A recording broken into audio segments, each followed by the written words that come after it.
আমার দীর্ঘদিনের তদন্তে বোধহয় প্রমাণিত হয়েছে যে মামলাটা ছিল ভুয়া।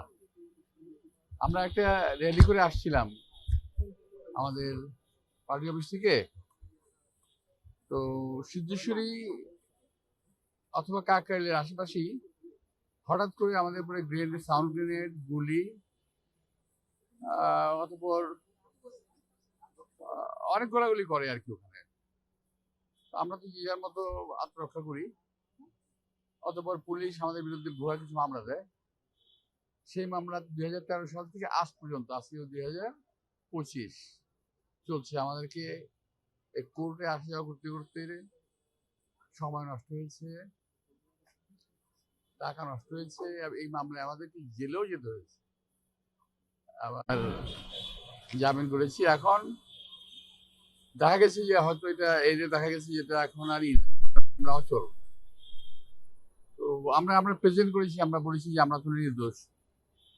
এখন রায়ের ব্যাপারে তুমি বলো কি হয়েছে?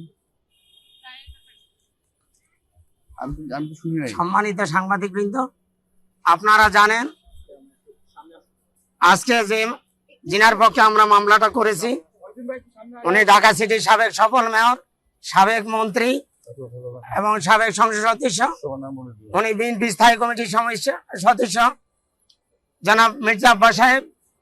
গত 2-3-2013 সালে যখন বিএনপির কেন্দ্রীয় কার্যালয় থেকে একটা শান্তিপূর্ণ র্যালি আমাদের নিয়ে বের হচ্ছিলেন, ওনার সাথে সেদিন ছিলেন আমাদের ডাকসুর সাবেক ভিপি জনাব আমানুল্লাহ আমান সাহেব এবং শহীদউদ্দিন চটিয়ানি, মির্জা ফখরুল ইসলাম আলমগীর সহ 26 জনকে আসামি করে সেদিন একটা মামলা করা হয় যে আমরা নাকি গাড়ি ভাঙচুর করেছি, আমরা গুলি করেছি।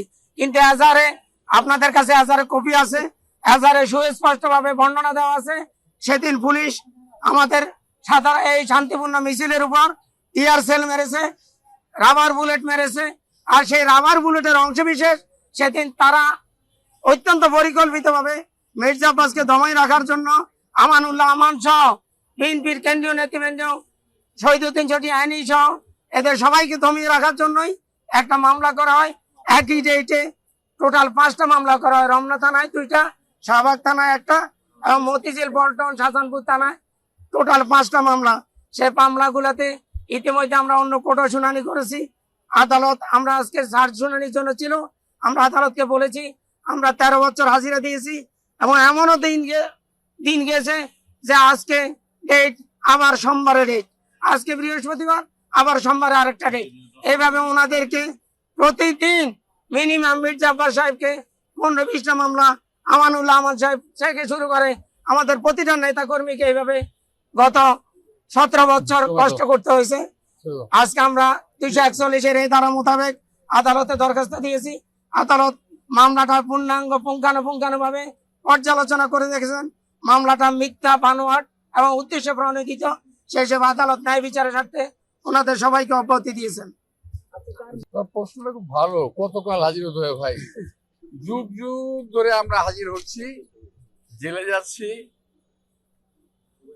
কোর্টে আসছি, আবার যাচ্ছি। এরও একটা হয়রানি, মানসিক, শারীরিক, অর্থনৈতিক। তো তোমার প্রশ্নটা খুব ভালো, কত যুগ ধরে। এখন কত যুগ ধরে আমাদের এখানে আসতে হবে এটা আল্লাহ বলতে পারবে, আমরা তো বলতে পারবো না। মামলা আরো অনেক আছে। এই এখনই আমার সাহেব একটা কোর্ট থেকে হাজিরা দিয়ে আসছে, আমাকে একটা কোর্টে যেতে হবে। তো এই যে আমরা বারবার বলেছি মামলাগুলোকে একবারে একটা চিঠিতে সরকার উইথড্র করতে পারছি মামলাগুলোকে, কিন্তু কেন করছেন আমি জানি না।